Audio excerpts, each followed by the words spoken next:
Greetings, real deal Earthlings. We hope you live long, prosper, and enjoy the show. We have a fantastic episode up ahead, including we've got Rob Squared here, and they're both talking about music. That's right, the heroic Kevin Bacon swooped in his finest dancing shoes and saved us from the wretched Footloose law. Yeah, and right in the control room, we've got Kyle Wooldridge dancing on top of a table. Look at him go! There goes his pilgrim hat.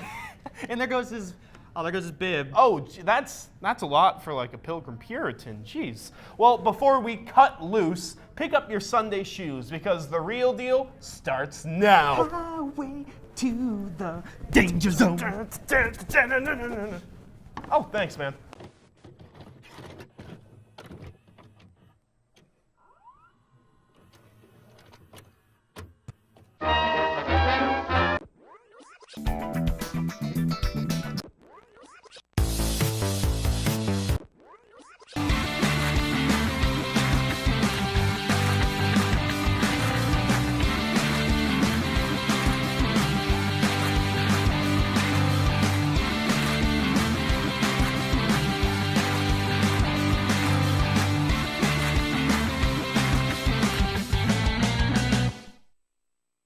Welcome back to another scintillating episode of The Real Deal, Ball State's premier entertainment news show and scintillating session. I'm Brandon Krakowski. And I'm Angelo Scintilling Oriema. Ooh, so, scintillating, isn't it? Yeah. Scintillating Oriema. So, Brandon, Scintilllo. I am feeling really sad today. Oh, okay. You see, my cat... Okay, Angelo. I'm really happy for you, and I'm going to let you finish.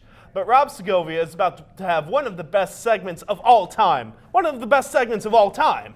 Man, Brandon, that really hurts. I thought you wanted to hear my problem. You see, I really just wanted to talk about my cat Cooper. Him and Dr. Ronald, they just can't play nice together. You see, I mean, he wants to teach the cat squirrel. He wants to teach the cat squirrel language and whatnot. But Cooper, he just won't have it. Instead, he always escapes into a pot on the stove, hoping for an easy way out. Okay, I'm concerned for you. I really am, but Rob Segovia is just more interesting and handsome than you. Yeah. Yeah. You're right. You're pretty ugly. Take it away, Rob. Uninteresting. I was on my way back home for the weekend, and when traveling, it's always essential to bring music along for the ride, especially for a 4-hour trip to Chicago, pending the routine traffic delays and construction detours, which are guaranteed when taking into consideration that the city was hit with a foot of snow. Snowmageddon indeed. Nonetheless, it paved the way for the road to nostalgia. Getting closer to the Indiana-Illinois border, I switched over to the Kanye West discography because his albums are synonymous with my love for the Chi, along with the Cubs, Deep Dish Pizza, and my dog Maggie. February 10th was the day that my favorite artist released his first album, the first hip-hop album I fell in love with, The College Dropout. There was one day growing up when my mom was driving me to a Little League tournament. She instructed me to pull out the purple disc with a bear on the cover, and before putting it in the CD player, I read Kanye West, The College Dropout, and the way I listened to music changed instantly. Kanye isn't conventional. We know this from his exceptionally unique personality, whose boldness transcends his work in the studio to the pop culture stage, and his braggadocious, egocentric persona has propelled him to superstardom. However, we shouldn't let the media forget his musical genius. West is a genre in himself, and is prevalent on each album. Late Registration incorporates an avant-garde orchestral backing of hip-hop. Graduation explores rock and electronic sounds for an atmospheric stadium sound. 808s and Heartbreak touched our emotions with auto-tune harmonies. My Beautiful Dark Twisted Fantasy is an album where the experience is literally described in the title. Watch the Throne Let Us Live in the Kingdom of Ye and Jay. Cruel Summer shed light on his proteges. Yeezus won over the minimalists, and The Life of Pablo is the ever-growing work in progress that showed the world that it takes time to get better, but nobody's perfect. The College Dropout is a 21-song debut that saw the transformation from being Jay-Z's producer to hitting the scene with his own hits and a distinct voice that exuded confidence. It also signaled the transition from gangsta rap to music that blended styles with jazz, soul, and rhythm and blues. And it included more thematic topics such as religion, family, materialism, and consumerism. Simply put, it's music about everyday life. The pitch-shifting chipmunk style of sampling promoted me to find the original work of Marvin Gaye, Curtis Mayfield, and Luther Vandross, among others. Consequence, Jay-Z, Talib Kweli, Common, Twista, Jamie Foxx, Ludacris, and Mos Def provide a stellar all-star lineup of guest features. Going through this track list, standouts include All Falls Down, Spaceship, Jesus Walks, Slow Jams, and Family Business. But those are just my favorites. The whole album is art, and actually if you want the most out of this listen, then I recommend starting at the intro and dialing into The Last Call. The project was nominated at the Grammys for Best Album, winning in the rap category, and Single Jesus Walks won Best Rap Song. It has consistent nods from many critics and publications for being not only one of the best hip-hop albums ever, but one of the best albums of all time. It has been instrumental for influencing an array of artists like Lupe Fiasco, J. Cole, and Chance the Rapper. On the song Through the Wire, Kanye rapped the song with his jaw wired shut from a car crash, and this project gave a platform for other musicians to step out of the norm and not be held down by any restrictions, labels, or boundaries. It gave young Chicagoans like me a reason to get up in the morning, a beat to nod my head to, words to relate with, a message of empowerment, and a voice to tell me that no matter what, I can be great. Thanks, Rob. Hey, Angelo, I feel bad about what I said earlier, so I promise I'll buy you all the discount chocolate on the 15th. Brandon, I'm allergic to chocolate. Don't you remember when we went to Korea? We went to Korea. Yeah, we went. Yeah, for the Real Deal Olympics. Oh, for the Real Deal Olympics. Yeah, we got gold at the Not Funny event. No. We got silver at the Not Funny event. We can't even win in our own Olympics, gang. Yeah. Congrats on the gold news, Link. Well, on that note, before we get kicked out of the studio, here's Tiara to save the day. Tiara? If there's anyone out there looking for an amazing movie about love this weekend, you should definitely check out The Love Witch. Even if it's not Valentine's Day, this movie is an experience that has to be seen. The Love Witch is directed, written, and produced by Anna Biller, who also designed the costumes, the sets, the music, etc. And it's about a young woman named Elaine, who is a witch and her previous relationship has fallen apart. So she moves away to start her life fresh. She uses spells and magic to get men to fall in love with her, but every man that does fall in love with her falls way too in love with her, and it gets really bad really fast.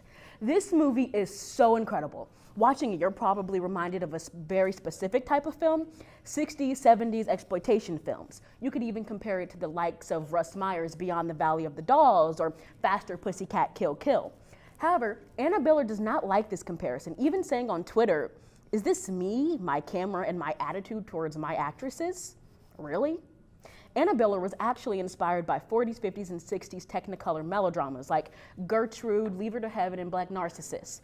And The Love Witch is a stunning love letter to those movies. It's lit, designed, and shot to look like those movies, and every minute of it is gorgeous. It contains some of the stilted acting, costumes, and cars that would be seen in a movie that inspired it. Samantha Robinson is so good as the titular love witch, Elaine. She's beautiful and feminine and just wants a man to fall in love with her, so she's probably unsuspecting to the average viewer, but she has this edge to her that makes her extremely compelling to watch, but it also makes her very, very deadly. The Love Witch is also a unique commentary on gender and the way our culture treats love and relationships. Anna Biller said in an interview with Little White Lies that she was reading self-help books that were telling women, don't call him, don't text him, don't love him, because you're pushing him away. And she thought that it would be interesting to create a film around the idea that a woman's love is so toxic that it could kill. And boy, does it. Overall, The Love Witch is an amazing film, and it's a special film that you'll really like, especially if you like melodramas of the 40s, 50s, and 60s. So, if those appeal to you, I not only recommend that you watch The Love Witch, but I also recommend that you check out some of the interviews with the director, Anna Biller. She's so cool and has such an interesting voice that it can only add to the experience of the film. Thanks for watching. I'm Tiara Spells. Thanks, Tiara. But why does it have to be a woman's love? Why can't I be toxic? It's 2018, Anna. Wake up. I think you're missing the point of the movie, buddy. Misogyny. A man can experience misogyny? It's 2018, Brandon. First, I couldn't get into the all-girls a cappella group. Then I couldn't kill people with my love. And now I can't experience misogyny? When is it going to end? It'll end right after this break. They're ridiculous. He's extremely ill. You have to tell me where he was, what he was doing. It was his decision to go in. It's something they termed the shimmer. We've sent in drones and teams of people, but nothing comes back. But something has. You're a biologist. You served in the military. If I knew what happened, I could save his life. The boundary's getting bigger, it's expanding. We're talking cities, states. You need to know what's inside. Tonight, we're taking game night up a notch. Oh boy. Someone in this room is going to be taken, and it's going to be up to you to find them. It's a murder mystery party. Whoever finds the victim wins the grand prize. You're not going to know what's real and what's fake. Wait a sec, you can't just come in here and break the door. Looks so real. Guys, make sure you get a piece of this cheese. It's just... First one that follows us gets shot. Hey, it's me. Every day of your life, you've just woken up and... Just tried to live that day for that person. That sounds really lonely. It isn't, because I know what makes each person different and what makes everyone the same. Why are you doing this? The day we met, I felt something I've never felt before, and I don't want to let that go. I am so proud of you. Oh, thank you. I agree on your points on the economy, Ronald, but you have to look at the bigger picture when it Hey, I got an email from the All Girls Acapella group. Oh, I'm really? in. Oh, I'm in, yeah. Oh, that's great. Women are great. Yeah, welcome to 2018, buddy. Speaking of powerful women, Meryl Streep really took control in her recent role, don't you think? Mamma mia. No, Brandon. The Pentagram Papers? You mean the Post, and it's the Pentagon Papers. That's the document. No, Brandon, I'm not dumb. It has Tom Hanks in it, saving Mr. Banks. No, Angelo, it's about the Post. It's the Post. It's about the Washington Post, and Abby's segment is about to explain it. Alternative facts. In hopes you won't embarrass yourself even further, I'm going to throw it to Abby Perry with her review of the Post. Alternative Abby? facts. Freedom of the press, power of the press faced against government security, feminism, and bravery. The Post was an inspiring film that covered these topics and so much more. This movie is so relevant, even in our current social standing. The press must face the power of the government, but they must do this for the people. Now, this movie covers a hard-hitting piece by the Washington Post that utilized the official government documents, the Pentagram Papers, is that what we're calling them, facing the Vietnam War. They are faced with prison time, which is a major conflict throughout the whole movie. They have major competition with the New York Times, which keeps them down for almost the entire first half of the movie, and it isn't until the New York Times gets threatened that they step ahead, reaching to become more than a small local paper. Another idea established is the idea of a woman being in charge. Katharine Graham is the only woman on the board, as the company was left to her by her late husband, and she is not taken seriously at all by the large group of men. How will she get her paper to be bigger and better if she isn't being heard? I don't want to give away any more, as I encourage everyone to go see this movie. Every question you are thinking about after this vague summary will be answered when you go see The Post. This movie, in my opinion, has a very good standing to win an Oscar. The acting alone could get them there. Tom Hanks is a crowd favorite in nearly every movie, and once again he takes this role as he plays Ben Bradley. He is a man that cares about the information over his own life. Meryl Streep takes on the powerful female role, as usual, playing Katharine Graham. She does something a little different in this movie, though. She is a timid woman in charge. We always see her with such courage and power, even in real life, but she doesn't find that courage until the end of this movie. Even if the movie doesn't win an Oscar, I think it is one of the best movies to hit the theaters in a while. I've seen quite a few movies recently that just didn't cut it for me, and this movie has reinvented my love for paying way too much to watch movies. Thanks, Abby. Believe it or not, we have our own leaked government documents that we want to publish. Yeah, they're called the Real Deal Papers. Kyle's been skimming money off the top of our dues so he can go to Chavez on the weekends. And he doesn't even invite us. Ridiculous. Rude. We know what you're doing, sir. Rude. And you know someone who will never forgive you? Rob White and his mama. Take it away, Rob. With Marvel's new highly anticipated film Black Panther scheduled to debut this weekend, the buzz that's creating is consuming almost everyone I know, and not just comic book fans. Seriously, I was on the phone with my grandmother the other day. I call her my Mama. And Mama was going on and on about how she even excited to see the Black Panther movie. But then I had to preface that the movie is not about an actual panther and that it was just a superhero movie. It got pretty confusing, and the conversation with Mama kind of fell apart after that. But regardless if you're anticipating the movie because you like comic books, superhero films, or just anything involving an actual Black Panther, you might have every reason to be. It has a very talented director, a star-studded cast, and now an incredible soundtrack to accompany the film, which is executive produced by none other than Kung Fu Kenny himself, Kendrick Lamar. The great thing is that you are able to listen to it right now, a whole week before the movie is released, which is a great way to get a little taste of how the film might be once you go see it, in my opinion. The Black Panther album was released last Friday, February 9th on iTunes and other streaming services. You might have actually heard a few of these tracks on the projects already. Tracks like All the Stars and King's Dead. These songs were released a few weeks prior to the actual release of the project. The album includes 14 tracks, with most of them having Kendrick's vocals on them, but it also includes the help from other artists such as SZA, Khalid, Future, Sakari, Babs, Wadumo, and many others. All these artists use their talent to make this project sound the way it does, and in my opinion, they do it with perfection. Most people would categorize this as a predominantly hip-hop album, and they're absolutely right, but calling it just that doesn't really seem to do it justice. The direction it takes when transitioning from one song to another puts you in this sonically pleasing roller coaster. There are definitely some bass thumping and hard lyric songs on here, but there are also some very somber interludes sprinkled in, and even some tracks that you can tell were clearly inspired by some African tribal music, which is kind of obvious being that Black Panther is from Africa. Anyways, I really enjoyed this album, or soundtrack, whatever you want to call this project. It's good, really good. At one point, I completely forgot this album was created for a movie and thought it was just a Kendrick Lamar collaborative album with tons of different artists.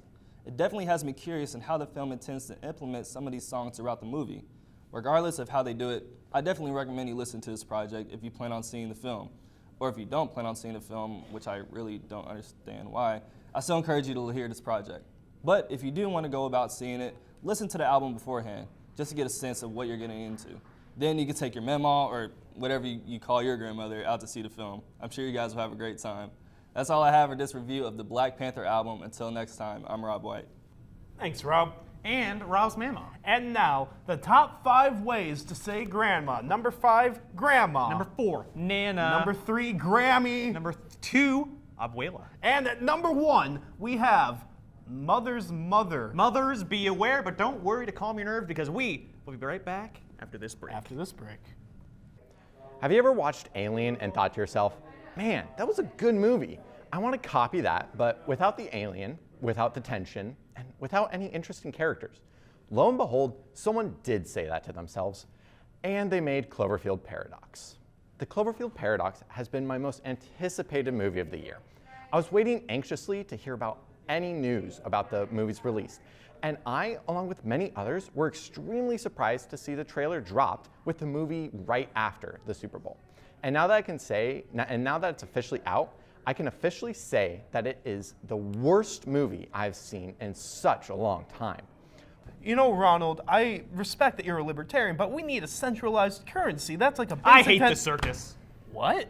You heard me, Brandon. I hate it. I hate it. I hate it. Okay, man, calm down. No, I'm not gonna calm down. Those stupid afros at the stupid circus and those stupid tight-roping hippos and David Schwimmer and conditioner-lathered tigers. Angelo, I think you just have a Madagascar 3 problem. You're right. And don't you dare forget Zac Efron. What does Zac Efron have to do with any Everything. of this? He's in The Greatest Showman. That's not Madagascar 3. That's a new movie. Pull yourself together, Brandon. Okay. All right, Lanisha's whole segment today is about the world's greatest showman, including, but not limited to, Wolverine. He's old now. Yeah. I think you mean Hugh Jackman, though. But I'm going to toss it to the Lanisha Huggins anyways with her review of The Greatest Showman. Lanisha? I hate the circus. If you haven't seen the movie The Greatest Showman, now is the time to do it. The Greatest Showman is a musical drama film directed by Michael Gracie that was inspired by the life of P.T. Barnum. The movie stars Hugh Jackman as P.T. Barnum, Zendaya, Zac Efron, Michelle Williams, the amazing bearded lady Kiela Settle, and a host of others. This movie celebrates the birth of show business and tells of a visionary who rose from nothing to create the greatest show on earth, which is the circus. There were many controversial issues that were key in making this movie a success. For instance, Zac Efron and Zendaya's character being together as a couple. He instantly fell in love with her, but was ashamed of being seen with her because she was a brown girl. Hugh Jackman's character worked hard to birth a business that so many people looked down on him for. He worked hard to prove so many naysayers wrong. Every negative comment or review he received ignited his passion and drive to be the best. Trying to prove everyone wrong almost cost him to lose his family and his business. I loved his passion to make what was considered weird people acceptable while performing. It allowed for those that were considered weird to stand out and not hide behind the shadows of what other people thought about them. I truly believe Hugh Jackman embodied P.T. Barnum's character and nailed it. For me, seeing Jackman playing any other character besides Wolverine is amazing. The movie received mediocre reviews and generated little excitement from music and film critics. New York Times film critics stated, "It's a montage sequence that occasionally turns into a movie musical." Moviegoers disagree with the critics because its box office total is $138 million and counting, and the album is currently at #1 on the Billboard chart. Michael Gracie, the movie's director, kept true to the imagination and ambition of P.T. Barnum, also keeping true to the idea that a person could be who they wanted to be no matter where they were born or what school they went to. The music was a mashup of musical theater and pop, which had me dancing in my seat the entire time. The music, the choreography, and the costumes were phenomenal. Every performer boldly stood out and let their voice be heard, especially the bearded lady. I absolutely love the movie and believe that it is worth taking your family to go and see. Thanks, Lanisha, but come on. I think we know that this right here is the world's greatest show. I mean, it's covered in colored lights. You know, it's where runaways are running the night, where impossible comes true. Angelo, just let's stop right there. We can't quote the whole song. We're on a time crunch. But we have to get to Noah Bullard's review. This is why I hate the circus. It's right here. This isn't a circus, but take it away, Noah. Thanks, Brandon. And after a scuffle with a producer and a week of good rest, I'm back with another review. This week I'll be going over the fall and consummate rise of three gentlemen that formerly hosted BBC's Top Gear. Jeremy Clarkson, James May, and Richard Hammond were stalwarts on cable television's most watched factual television program in history. That puts it above Planet Earth, Blue Planet, and all those other massively popular documentaries you've all likely seen. And for the better part of 30 years, those three made episode after episode for the BBC. They were funny, accurate, and their chemistry was amazing. They'd found a sweet spot, and they weren't about to stop filming anytime soon. Then, Jeremy Clarkson fought as producer. He was fired by the BBC, and immediately every fan of the show was torn. Who would replace Jeremy? Would his co-stars quit? Is the show even going to go on? And for over a year, those questions remained unanswered. And then a company you may have heard of bought the contracts of Clarkson and his co-hosts from the BBC and gave them their own show. Amazon's Grand Tour is now in its second season, and the trio is back like never before. The show is similar, but not the same. It's still a car show, and people still watch it for the exceptional reviews and outlooks each host has on today's most anticipated automobiles. And now, I know what some of you are thinking.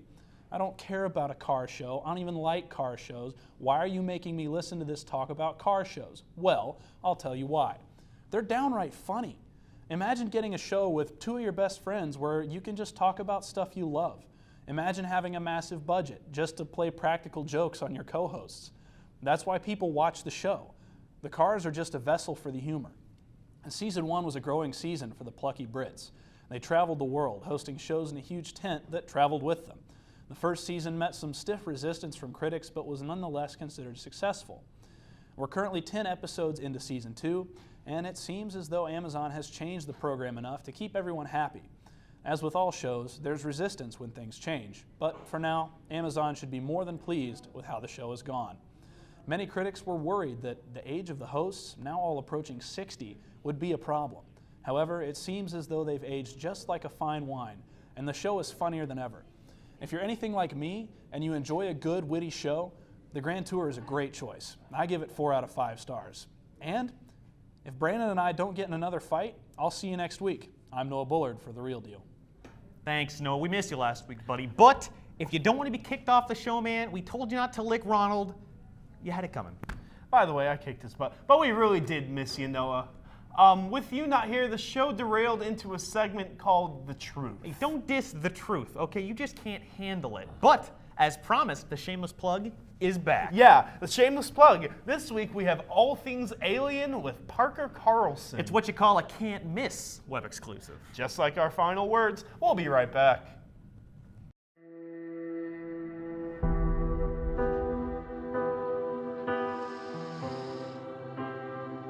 Good morning, wife.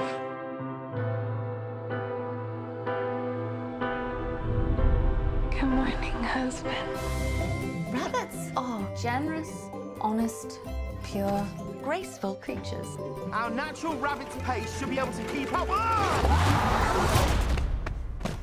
Do you know what? That would never have worked.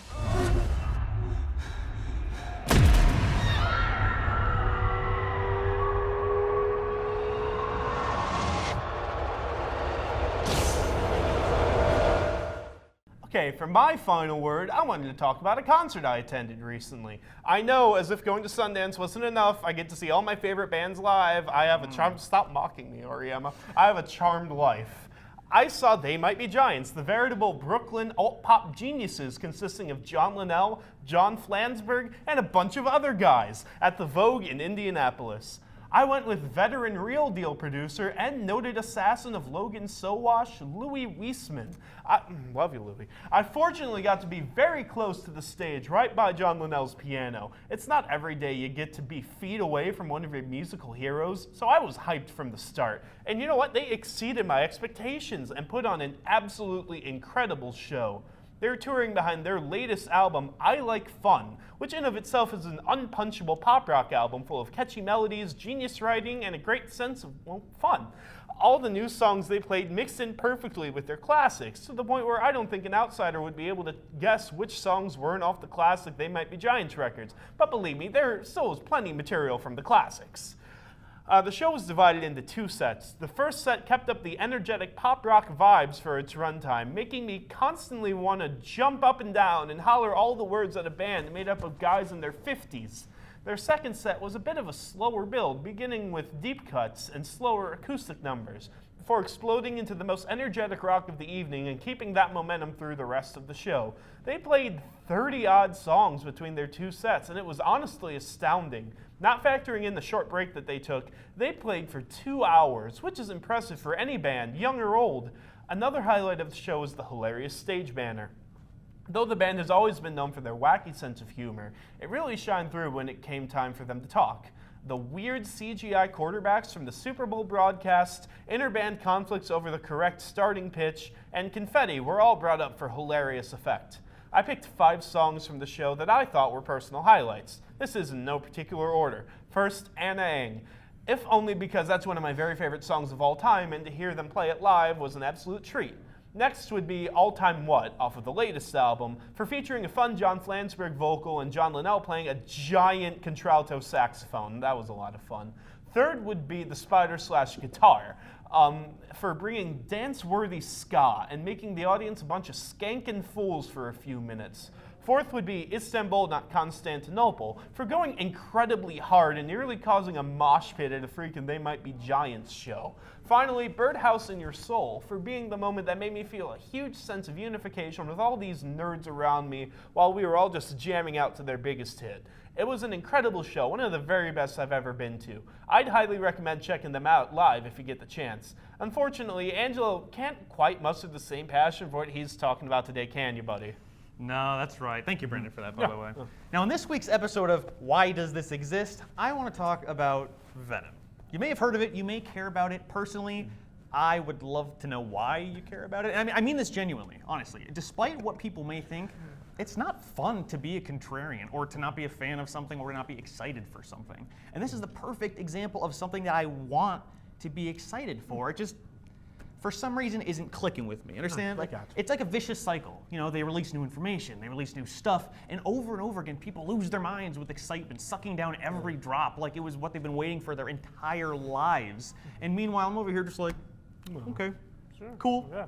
You know, when analyzing Venom, I can't help but realize how many other things I've seen like it over the years. Yet somehow this one seems the most redundant. And most importantly, it's lacking something that allows it to stand out. You know, some key feature. You know, there's nothing special or eye-catching about it that makes me say, oh man, this is the one I should take seriously and devote all my attention to.